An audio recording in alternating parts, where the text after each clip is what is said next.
Is there something called too much success?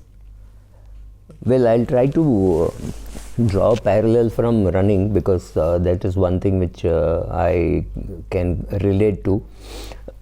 Everybody starts off in life at some stage wanting to achieve a lot of things, right? So you do not know when to stop and what is the spot at which you should stop. So there you start like this and you keep going and then you just keep going. You do not know when to plateau, when to remain there and when to slide down. You don't know, and suddenly it happens on its own. What happens is, to be successful, you are extremely focused on one thing and you work on it. Whether if you're a cricketer, you work on your cricket. If you are a banker, you work on your skills, your meeting people and working late hours. So it means you work from say 8 o'clock in the morning, you're on your feet and till about 9 o'clock, 10 o'clock, and after that also some days you're entertaining, right? You're playing golf and again there you're doing some business, right? So that is what you do. You almost kill yourself getting that success, and you're now very happy at your successful life. You're now married, you have 2 children, children are going to school, and you are very successful. You're flying 3 days a week. You're flying. Throughout the year you're doing some business or the other. You're traveling. You're on phone. You're on laptop. Right? You're connected, and you're very well off. You got stock options worth about 2.5 crores about 15 years back, and you were damn thrilled about it. Right? You had enough money to retire. Honest to God, you had enough money to retire. You had your salaries coming in that was enough to take care of your children's needs and your family needs. Did you stop there? Answer is no. You were a successful banker with a lot of stock options, and suddenly you got invited by a technology company. You went there. Again, you started with ESOPs. And you did very well there also. You were handling their US operations, you were handling part of their European operations. They posted you for some time in US, but since you were too senior, they didn't want you to live in US permanently. They brought you back. Again, you had stock options worth about 7-8 crores. Your wife was doing extremely well in another field. She's a doctor. Between the two of you, you had enough money for the whole family to retire. Just you, your brothers, your sister, your wife's brother, and you could have taken care of your parents on both sides.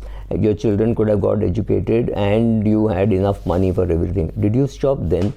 Answer is no, you didn't stop. So what happened was, you then suddenly got another offer from somewhere else and you wanted to sell off this company, go there. That didn't happen, and your team didn't sell off, so you sold off and you went there, and now you had a net worth in the region of 45-50 crores. You then wanted to, then you became a director investments, where you were handling your own money, clients' money. You were now back to, you started in banking, went to IT, and now you're running a venture capital company. You're 54, 55 years of age, maybe 57 years of age, and there anybody in the world would look at you and say, wow, this man is a success, right? But you don't think so. You have a lot of problems. You have a stomach problem, you've seen the best doctors, you have a neck problem, you have a back problem, you cannot sit properly, you are struggling. But yes, your bank balance has gone up, your ESOPs have gone up in value, the shares in which you invested on your own have gone up, and your net worth is now nudging 70-75 crores. That is huge. The whole world looks at you and your wife and children with amount of envy, and everywhere you go, social circles, your parents and everybody is very happy. You lost your father, but yes, your whole family is now very happy with the way you have handled success. You have been very useful. You paid for the education of your brother's daughter. She's in an Ivy League school. Fantastic. Everybody around you is very happy with your great financial success, your social success. You're recognized. You got some one of the awards which you get with the government, right? One of the Bhushans, whatever, something you got. That's it. Are you a success? I really don't know, because the problem with success is you have to stop at some stage and start liking and enjoying what you're doing and saying, that's enough. Because what happens is when you specialize in one line, you become maybe 90% good in that. You're the best is here, you're here. You're very close to that. However, all other aspects of your life are very low. They are below sea level or thereabouts. You completely ignored your health. You never had time to play badminton, which you loved once. You never had time for running, which some of your friends are doing. You didn't find enough time to travel. You haven't seen anything in the world. You have lovely meetings in London and New York and Singapore, and for you everything was the same.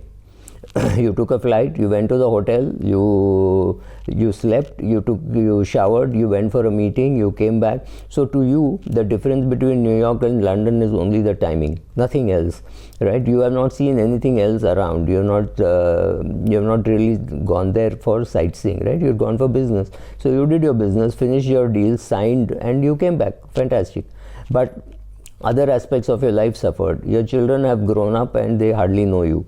You wouldn't have been surprised if they had called you uncle, simply because you didn't spend enough time. You couldn't find enough time, and now you have reached a stage when your children don't want to find time to be with you. So there, as a parent, you don't give yourself more than 4.5 or 5 out of 10, and you're a little worried. Your wife is not complaining. She is also not found much time for you. You have not found much time for her.